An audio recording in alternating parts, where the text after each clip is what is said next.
ചിലരെന്നോട് കമന്റിലൂടെ ചോദിച്ചിരുന്നു, ഒരുപാട് പേർക്ക്, ഒരുപാട് മരണപ്പെട്ടവർക്ക് വേണ്ടി നിങ്ങൾ ദുആ ചെയ്തു. നിങ്ങൾ മരണപ്പെട്ടാൽ ആരാണ് ദുആ ചെയ്യാറ്? ഞാൻ മരണപ്പെട്ടാൽ നിങ്ങൾ അറിയുമെങ്കിൽ നിങ്ങൾ ദുആ ചെയ്യില്ലേ? ഞാൻ മരണപ്പെട്ടാൽ, ഈ വീഡിയോ ചെയ്യുമ്പോൾ ഞാൻ മരണപ്പെട്ടിട്ടുണ്ടെങ്കിൽ ഈ വീഡിയോ നിങ്ങളുടെ മുന്നിൽ എത്തില്ല. പ്രിയപ്പെട്ട മുഅ്മിനീങ്ങളെ, അസ്സലാമു അലൈക്കും വറഹ്മത്തുള്ളാഹി. ഖുർആൻ മനഃപ്പാഠമാക്കിയ ഒരു ഹാഫിളായ ഒരു മകൻ മരണപ്പെട്ടിട്ടുണ്ട്. ഇന്നാ ലില്ലാഹി വ ഇന്നാ ഇലൈഹി റാജിഊൻ. ആദ്യമേ ഞാനൊരു കാര്യം പറയട്ടെ. പലയിടങ്ങളിൽ നിന്നായി മരണപ്പെട്ടവരുടെ വിവരം നിങ്ങളുടെ മുന്നിൽ എത്തിക്കുന്നത് മരണപ്പെട്ടവർക്ക് പ്രാർത്ഥന ലഭിക്കാനും മരണത്തെക്കുറിച്ച് ചിന്തിക്കാനും മരണത്തിന് വേണ്ടി തയ്യാറെടുക്കുവാനുമാണ്. മരണത്തിന് വേണ്ടിയുള്ള തയ്യാറെടുപ്പ് നമ്മുടെ ജീവിതവും മരണവും നമുക്ക് സന്തോഷത്തിലാക്കി തരട്ടെ പടച്ചറപ്പ്.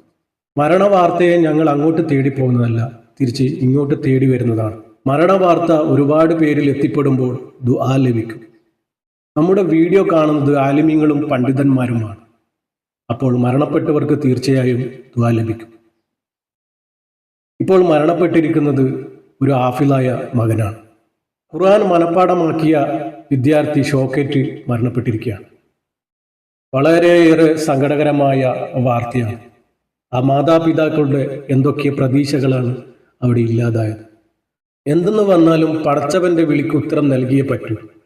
പക്ഷേ നമ്മൾ സൂക്ഷിക്കേണ്ട കാര്യം നമ്മൾ സൂക്ഷിക്കുക തന്നെ വേണം. എല്ലാവർക്കും ശ്രദ്ധയും ബുദ്ധിയും പടച്ചറബ്ബ് കൊടുക്കട്ടെ. അരീക്കോട് മൈത്ര മദ്രസയ്ക്ക് സമീപം താമസിക്കുന്ന അറക്കലത്ത് ഷുക്കൂർ മകൻ സഫ്വാനാണ് മരണപ്പെട്ടിരിക്കുന്നത്. 18 വയസ്സ് മാത്രമേ പ്രായമുള്ളൂ. ഹാഫിളാണ്. ഖുർആൻ ഹാഫിളായ സഫ്വാൻ തുടർന്ന് പഠനത്തിന് കോളേജിൽ പഠിക്കുകയായിരുന്നു. അവിടെ വെച്ച് ഷോക്കേറ്റു എന്നാണ് പ്രാഥമിക വിവരണം. ജനാസ മഞ്ചേരി മെഡിക്കൽ കോളേജിലാണുള്ളത്. ഹാഫിളായ ആ മകനാണ്.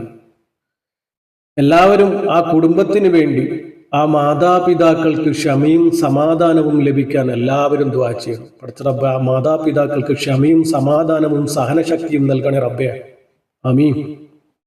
പടച്ചറബ്ബേ, ഹാഫിളായ മകനാണ് റബ്ബേ. ആ മകന് സ്വർഗീയ പൂങ്കാവനം, സ്വർഗത്തിന്റെ ആ കവാടം നീ തുറന്നു കൊടുക്കണേ റബ്ബേ. മഗ്ഫിറത്തും മർഹമത്തും കൊടുത്ത് നീ അനുഗ്രഹിക്കണേ റബ്ബേ.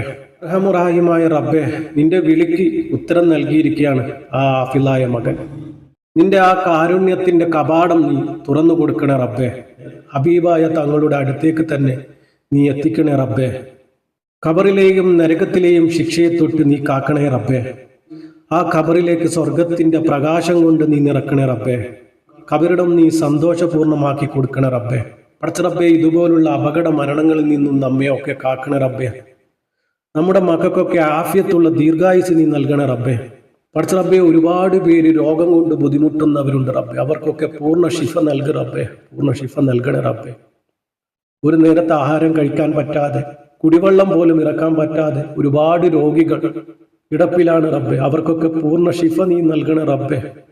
പലവിധ മാരകമായ രോഗത്തിന് അടിമകളാണ് റബ്ബേ ഓരോ ഉമ്മത്തീങ്ങളും. അവർക്കൊക്കെ നീ പൂർണ്ണ ശിഫ നൽകണേ റബ്ബേ.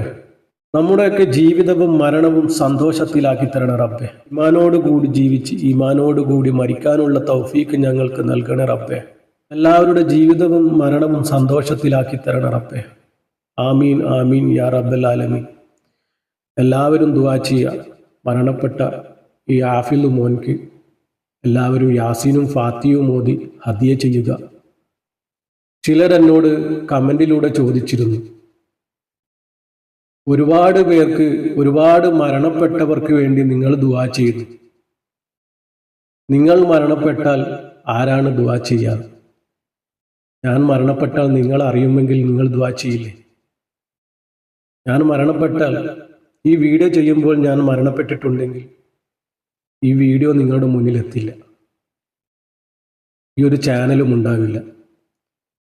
അപ്പോൾ അറിഞ്ഞു കഴിഞ്ഞാൽ നിങ്ങൾ എനിക്ക് വേണ്ടി ദുആ ചെയ്യുമെന്നുള്ള വിശ്വാസത്തോടു കൂടി ആ കമന്റ് അങ്ങനെ ചെയ്തെങ്കിലും എന്നെ ഒരുപാട് ചിന്തിപ്പിച്ച കമന്റുകളാണ്. എന്തെന്നായാലും നിങ്ങളുടെ ദുആ എനിക്കുണ്ടാവുമെന്നുള്ള വിശ്വാസത്തോടുകൂടി നിർത്തുന്നു. അസ്സലാമു അലൈക്കും വറഹ്മത്തുള്ളാഹി.